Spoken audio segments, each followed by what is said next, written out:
The Journey of Square Peg, Chapter 13, Sea Legs. Before coming ashore I had chosen a route which I hoped would steer us well clear of the larger towns.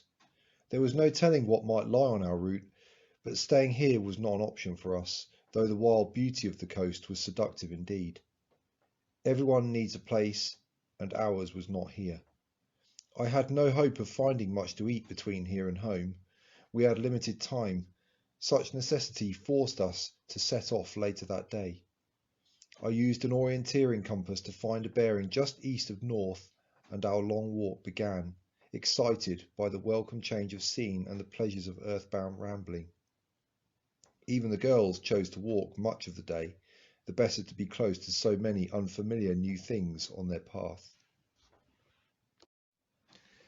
At first the hilly terrain and the remains of wire fences enclosing the fields forced us to take the narrow lanes that threaded their way amongst military ranges and small hamlets that were a patchwork on this part of the coast. Bird song, the like of which my youngest had never heard in her life, filled the air in a deafening cacophony. I worried that we would have no chance of hearing an approach above the din, but as the land settled beneath our feet, we began to tune in to its rhythms and cadence, such that my confidence grew that unusual sounds would stand out just as they had at sea.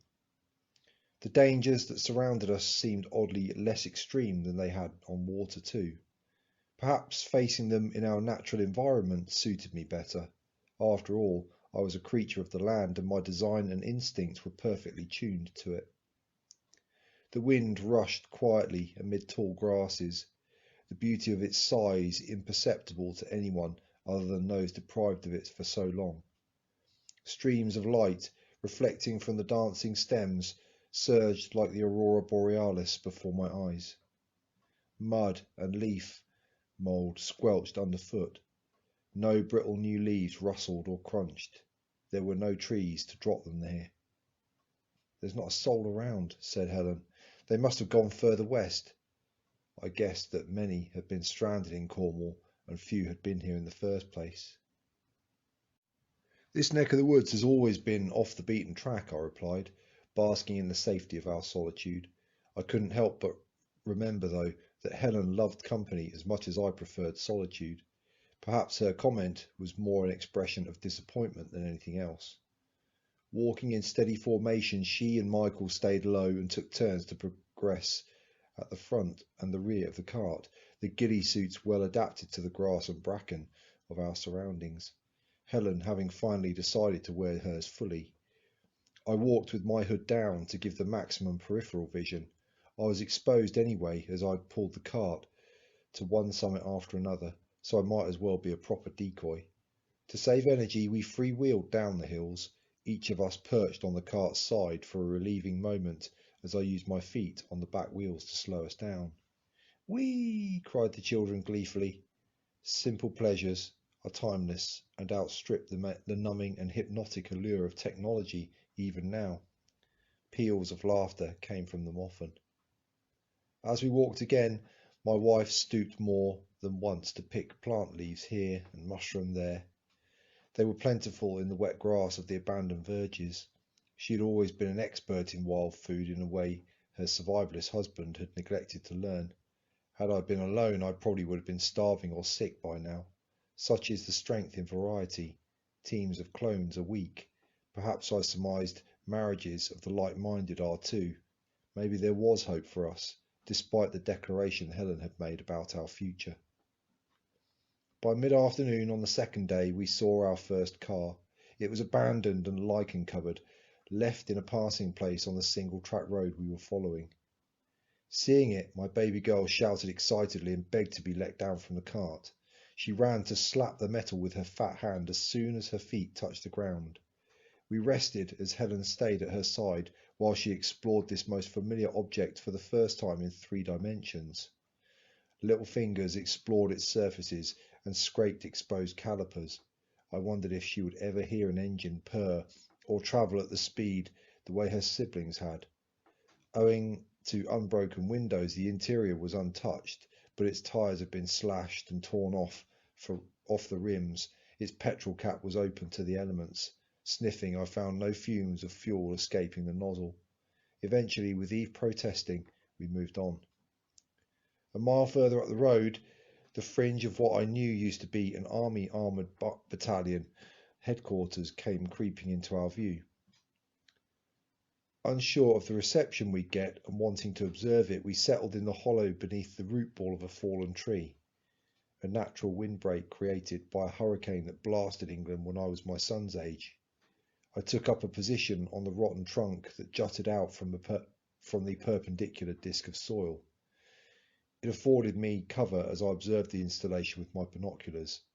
I'd heard one night on the radio whilst at sea that with the end of government and the failure of martial law, the bases were commandeered by their occupiers and converted into farms to support military families. A faint smell of burning rubber drifted on the wind, and solar panels gleamed on the low roofs. Visible sentries were few and far between. None appeared to spot us in the valley below, perhaps prevented by the tall corn growing within much of their perimeter. "Can you see the sign?" Helen asked, tension in her voice. She directed my gaze to the eastern limit of the perimeter. I focused the lenses. I could just make out the stark black lettering. It read, "Emergency Powers Act, martial law in force. Trespassers will be shot." I whispered what I had read to Helen, at which point she drew from her pocket a brittle pink pamphlet printed with faded lettering delivering the edict. "HM Government, warning, dawn to dusk curfew in force, stay at home, violators may be shot on sight." The message was repeated in several languages. It was date stamped over a year ago. "I found it on a post when we landed," Helen said. "About the time you decided to wear the ghillie properly, I thought." Scanning the route north, I realised we would have to pass within 100 metres of the base. The terrain further east being too steep for our cart so as to prevent us skirting it by a wide margin. I agreed with Helen that she should lead the children round the back of the summit of the ridge to the east and meet me at an old crossing a mile further on from the base. Decision made, we dressed the youngest girls quickly in their own homemade ghillie suits. Their first time in them, they played happily at being bushes and hiding in plain sight. "Where's that baby?" we asked playfully, smiling as Eve froze on the spot and covered her eyes with her hands before taking them away suddenly, most satisfied with herself. "There you are," we fussed and laughed at her innocent naivety. Ecstatic, she sparkled like the stars. While waiting for dusk, we ate a meal of wild watercress and cattails foraged from a small stream nearby, and cooked in a soup on hexamin blocks. Our hunger sated, it was time to move. "Be good, I love you and I'm proud of you," I said, kissing the dirty blonde locks of each of my girls. I briefly hugged Helen and Michael, the former responding awkwardly. It seemed, despite the change of scene and the joys it brought, we were to continue on land as we had at sea. I shook off the bad feelings and tried to focus. Having confirmed their orientation of the map, we parted company. Moments later, the sun had set. Little legs carried my daughters adventurously up the grass slope. They kept their heads down as they clambered, seeming to take seriously the warnings to stay hidden. The group looked like 4 yetis climbing a mountain. A murmuration of starlings swirled hypnotically above their heads. It was a good omen wasted on me. 2 hours later, under the cover of darkness, I set out too, pushing the cart up the ribbon of road towards the base. An owl screeched and the cold night air played on my cheeks. The cart's wheels seemed to squeak at 100 decibels in the quiet of that night, and I winced with each full turn. As I came level with the corner of the base perimeter where it intersected the road, I reached the beginning of the gap in the hedge that made my journey all too exposed. There was no cover for some 200 metres, and the road sloped upwards still. If I were to keep the cart, I would have to pass them in open view of any sentry that happened along. Waiting on one side of the opening, I crouched down, ready to sprint across the gap. Tuned in, nerves tingling, I took a deep breath and braced against the handles of the cart. And with that breath, I began to pull. As gravity fought me, my lungs and legs burned within seconds, but I kept going. I was just congratulating myself on this as I passed the halfway mark when a figure loomed into my peripheral vision. He was crouching down on one knee. The distinctive reflection of moonlight on a weapon's sight objective lens was startlingly obvious to me, suggesting that it was pointing directly at me. Caught in the open, my heart missed a beat. If he fired, I was dead. If I left the cart, we were all as good as dead too. I braced for a shot as lactic overcame adrenaline, and my rapid gait became an exhausted stagger.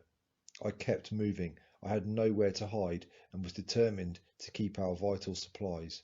I was dressed as no civilian might. I looked like I was up to no good. Self-recriminations filled my head, but the end never came. I often wondered why in the weeks to come, but perhaps my lack of conditioning, evident in the speed with which I ran out of steam pulling the cart uphill, was evidence enough that I was no threat. I learnt subsequently that the military were honouring their oath to protect the nation by not firing on those that neither posed a threat to them nor tried to take resources from their bases. My hands on the cart handles had been free of weapons. Perhaps that was why I lived to regale that moment. As I put the base behind me, slipping ever deeper into the distant darkness, I felt thankful for the discipline of the British military. Their insistence on positive identification and avoiding unnecessary engagement had saved me from taking a 7.62 to the chest. I hoped I would have the same discipline when I faced such a choice as he had. After all, we all had loved ones that needed us.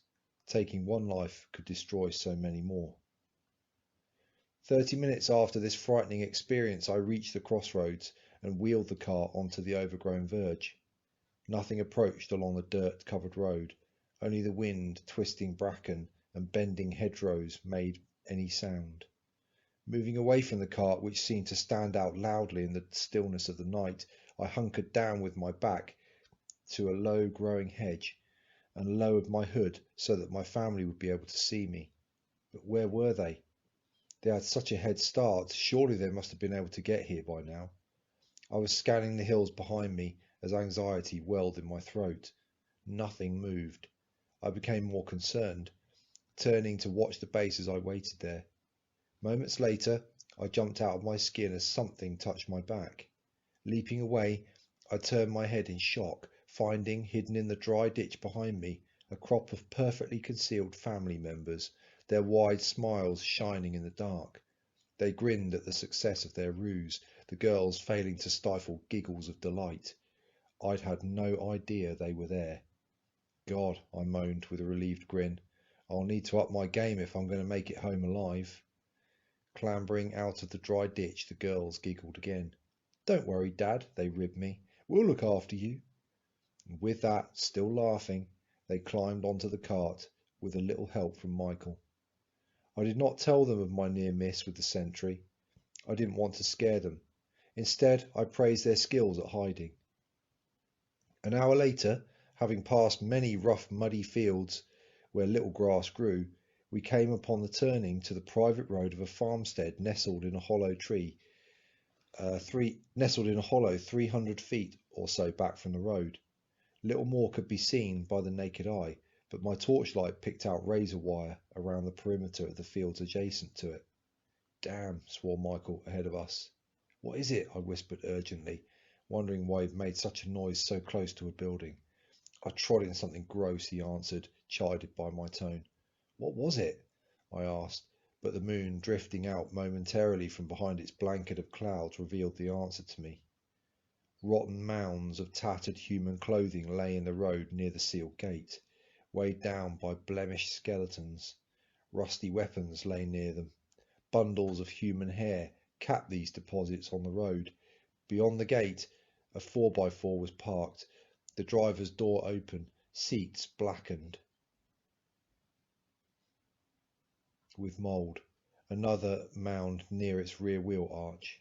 My skin crawled, the hairs standing up on my neck. I bid my children shield their eyes as we passed by, careful not to tread on any remains as we hauled the cart around them. "It looks like they fought," voiced Helen. "They must have been desperate." Evidently this was the price one must pay for a failed attempt to survive by taking from others. It was an ugly warning. "Walk on the verge and rub off your boots," I told my son, hoping he had not seen what I had. We moved on at a pace now, putting another 3 miles between us and those doomed souls before we set up camp for the night. Every now and then I caught the grim scent of decay in the air. Even after spending half an hour gagging as I scrubbed Michael's boots clean in a ditch at our campsite, their chilling spirit joined me in my bed. That night I dreamt of the Professor. The next morning we woke up to the light patter of rain on the taut bivouac sheet above our heads. It had been a long time since I'd heard the symphony of precipitation striking green foliage. It cleansed the soul as it cleansed the land. Staying in my swag bag, I reached out an arm with a water bottle open, capturing the stream of rain dripping off the dip in the stretched material. I thought of a time when getting drinking water was as simple as turning a tap. How we took such luxuries for granted. How much more we appreciated water now that it was not always immediately at hand. Despite the weather holding us up in packing, we wanted to ensure our bedding and dry kit was kept dry, no easy task in the circumstances. We set out in good time, hungry but very much alive and together. Despite the hardships, we felt we had much to celebrate. So far, by a combination of luck and guile, we had survived where countless others had not. I appreciated each day that I was able to see my children alive, each day that I could be with them, and they could breathe the air of our earth. Unfortunately, her nature that day was very much set against us. Although we wore waterproofs under our ghillie suits, water, which had a habit of finding its way into even the best protected places, did not make an exception for us.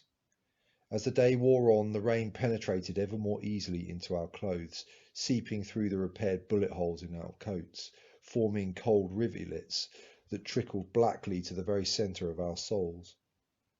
The wind, free to scour across the treeless landscape, moaned in sympathy with our plight, chilling us further still as the damp squelched in our boots. Our feet felt heavy, heavy like our rucksacks and the cart, and all the while our energy depleted with the lack of food, leaving us shaking and weak. Motionless and unoccupied, discouraged to walk themselves, the girls became restless and began to whine for food beneath the cover of the cart. We tried to distract them, but each intervention was effective only for a few minutes. Even my phone, on which they played lively music at a low volume, did not keep their attention for long. Soon each longed as one to see the end of this grim day.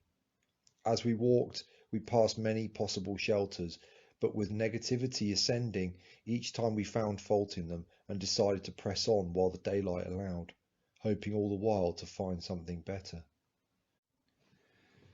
An arduous 2 hours after we passed what was a perfectly decent location in hindsight, the drizzle-laden sky began to darken. With nowhere else presenting itself as safe or comfortable now that we were too far on to go back, we had no choice but to keep going. With the weather becoming ever more oppressive, now we needed a building where we could light a fire, but there was none of any kind.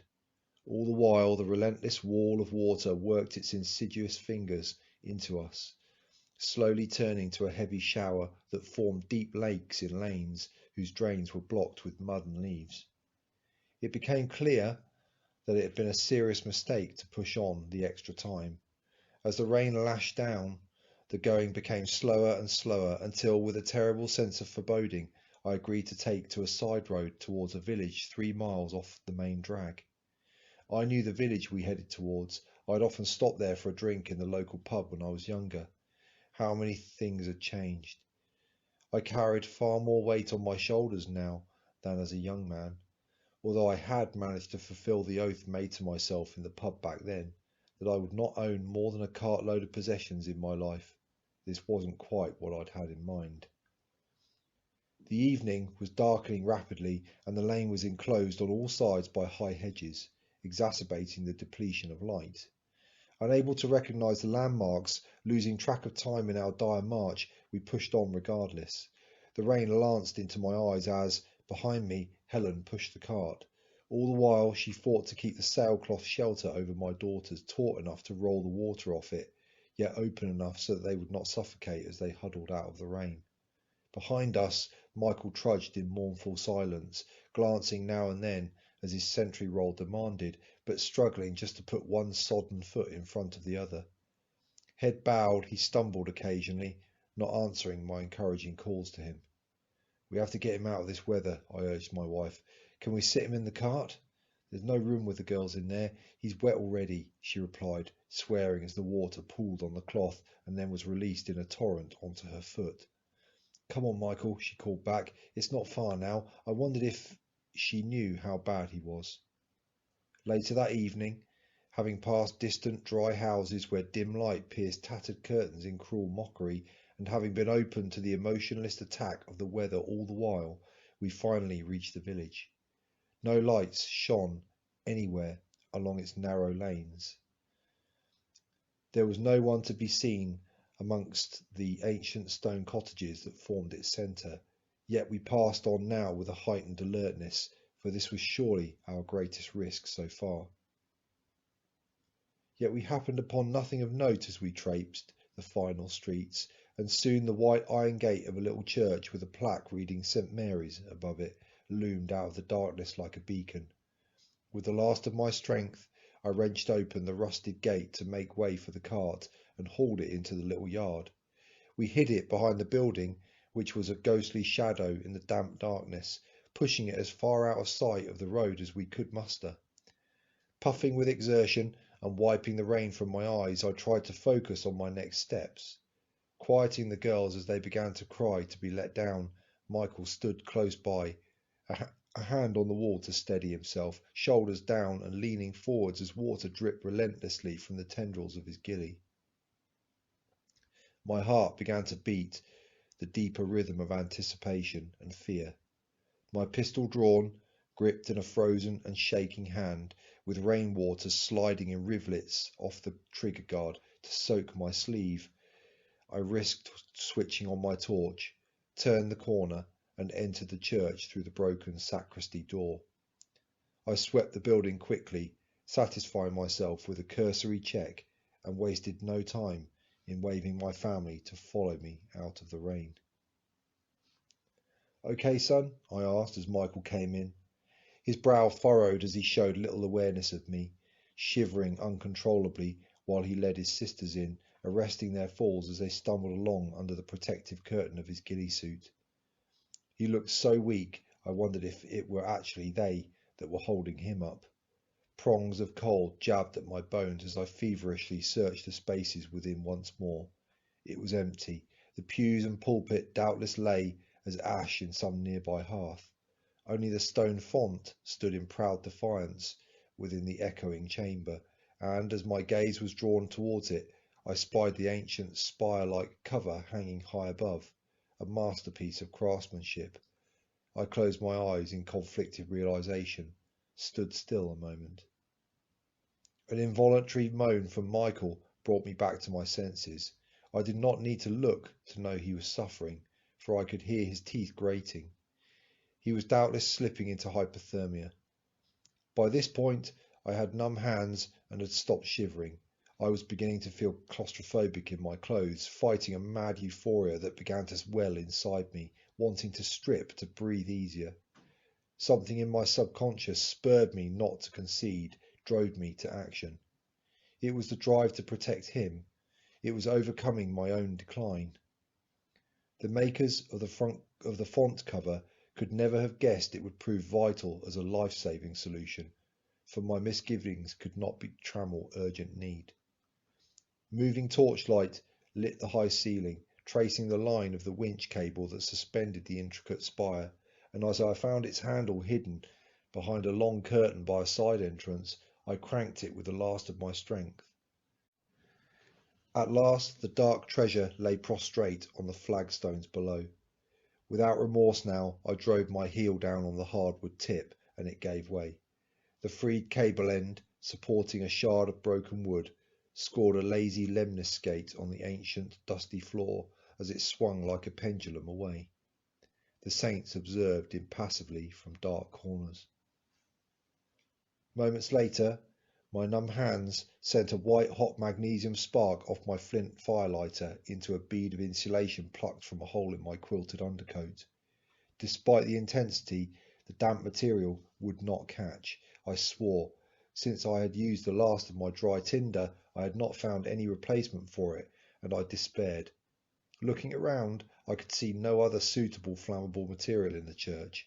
At first I continued to repeatedly strike hot sparks into the fluff, hoping that the heat would dry a spot enough to catch. Each stroke was punctuated by a frustrated rant. The strobing light lit my babies' faces as they observed in silence, fearful of my anger. But at each attempt, the tinder simply smouldered for an agonizing moment and went out with a wisp of smoke. All the while, Michael withdrew, growing paler and more distant beside me. I looked at my son, now shivering uncontrollably as his sisters huddled by him. They began chatting away and asking him questions to distract themselves from me, unaware of the danger we were in. Frustration and hopelessness at my inadequacy welled up as I struck the flint. But sometimes unique solutions are born of the dire straits that problems present, and for reasons I cannot fathom, a memory bolted forward from some random place in my head. The spray, the glycerol trinitrate I'd found on the yacht. I'd gone aboard to try to help, risked our lives to do so.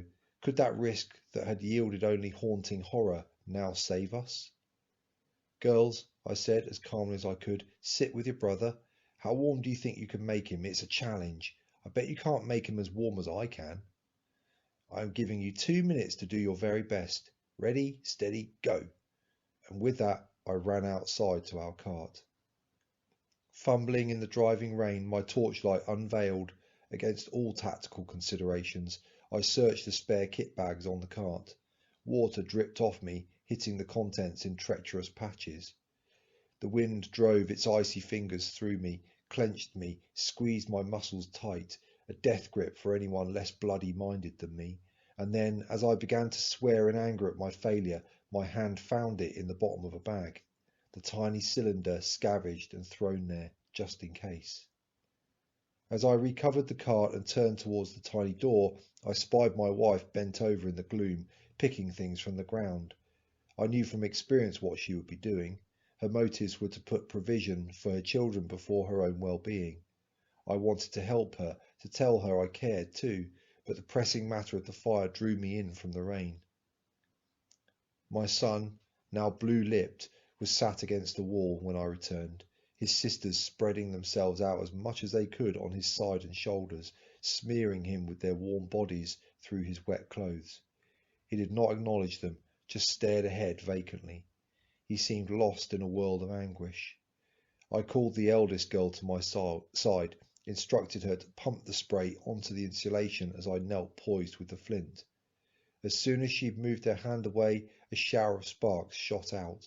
For an agonizing moment the tinder smouldered, and then, at last, a flame reached up from it, pinching the tips of the wood shavings I had made so as not to dampen them with my wet hand. I built the fire up slowly, applying utter precision and care. The flames waxed and waned at first, then began to spread.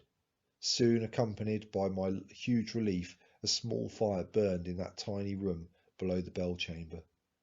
You did a good job, baby, I told my Rose, and we shared a momentary smile in the flickering amber glow.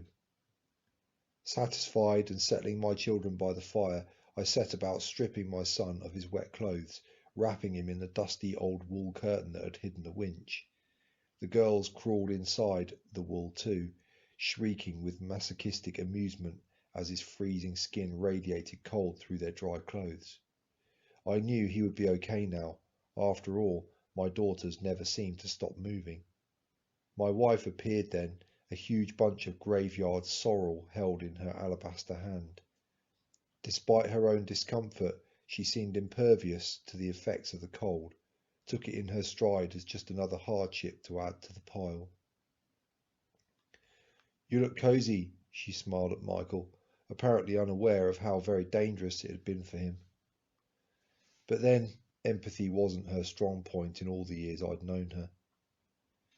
As the vitamin-rich tea brewed in large mugs standing on the hot embers, I changed into my dry kit too, and my senses began to be restored. I was still shivering, but regaining my confidence. It had been a close shave. Though she might have blamed me for my error today, she said nothing of it, and if she had disappeared once again into the place in her mind farthest away from me.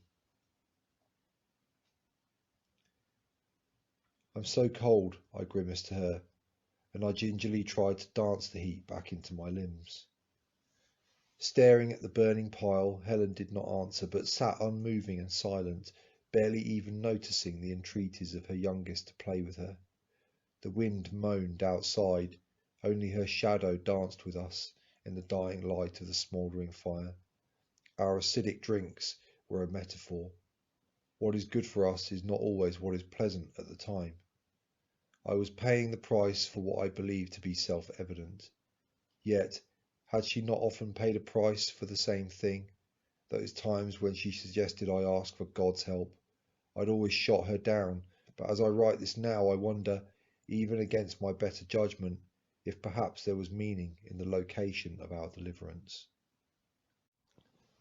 The dawn chorus, louder than I ever remembered it being before, woke us up to an otherwise quiet morning, the rain no longer lashing at window panes. Forcing myself from my bed, aching all over, I eased open the door to the nave. Shards of light pierced traces of smoke from our fire, projecting multicoloured mosaics on the flagstones. There was no wind howling now, only the gentle warmth of the sun's rays shining and the creaking of the warming beams that supported the twin vaulted ceilings. Eve gurgled behind me, suckling pneumatically. The elder two lay spooned together beneath a thick layer of blankets and the musty curtain. With a grimace, I donned my congealed day clothes, still damp despite their night hanging on a line above the fire. The smell of wood smoke permeated everything. It reminded me of home. Having been distracted from feeding my baby, looked at me, prospecting for her next adventure. Breaking away from her mother, she toddled over to me, a bundle of bubbly joy, mildly intoxicated by the relaxation of having her mother's milk. Having called her back and fussed a few moments to ensure her daughter was well wrapped against the morning chill, Helen settled down again and closed her eyes. Her nights were often broken by our sleepless Eve, such that she would often wake more exhausted than when she had finally laid her head down the previous evening. It never ceased to amaze me how she could function on just the hour-long nap that she would steal after the morning feed. But then, some women are just tough like that, I guess. My baby watching intently, I searched our grab bags for the precious 3 books she loved. As soon as the corner of one became visible in the bag, she excitedly shouted, "Peepo, read it to me!" Before I could reply, her bottom pushed down onto my thigh and she nettled in the curve of my body, turning the first page to begin the story. As we read, I began to experience mixed emotions. I had read this 1,000 times before. The content reminded me of a lost world. She was pointing out and repeating the names of everyday things that were fast becoming part of our history, much like the book's wartime setting. In her lifetime, she would only see the skeletal remains of the world depicted here. She may never know what it was like to live in a warm house with the sun at a window, but she would know what it was to live within a close family dedicated to protecting her from an ever-present threat. These facts added up to a double-edged sword, a blessing and a terrible loss. My mourning would haunt me often, but it also drove me to appreciate more what I had, to live in the moment in a way I had neglected to before the collapse.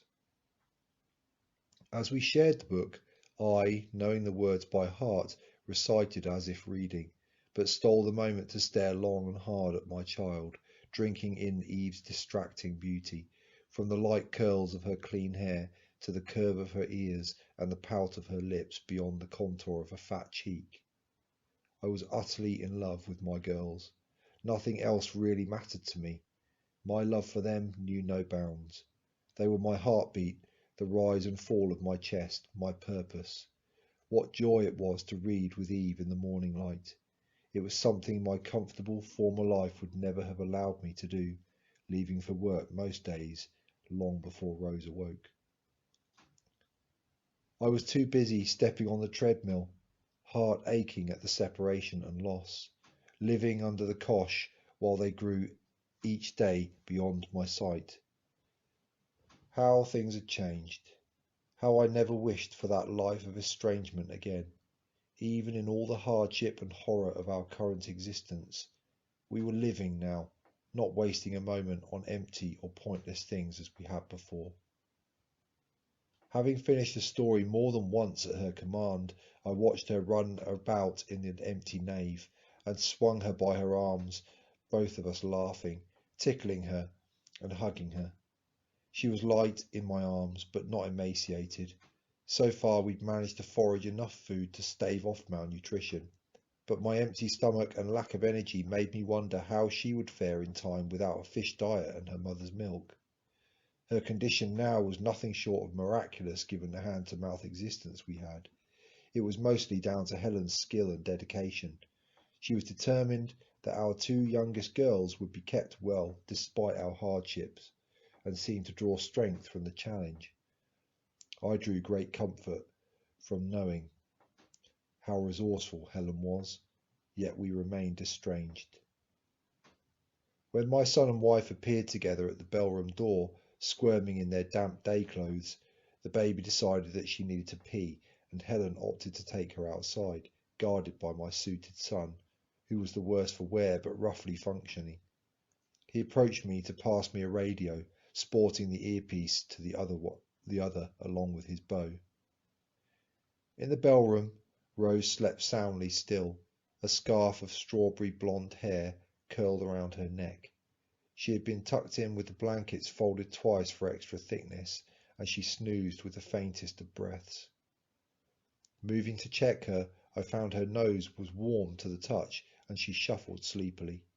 Satisfied, but not wishing to disturb her prematurely, I set about quietly packing away the rest of our gear and stoked the fire to a single flame, adding the remaining wood I had not been able to fit into my tinderbox. Time was moving on. We would start the day rested and fed, but it was necessary to defer once more to tactical necessity. As dry and serene as our night had been at the church, we had compromised our safety by lighting the fire in such a prominent location. We did not know if the cottages nearby were occupied. If they were, the weather would no longer serve to dissuade any possessive interest being expressed against us strangers at the church. We needed to move before we attracted trouble.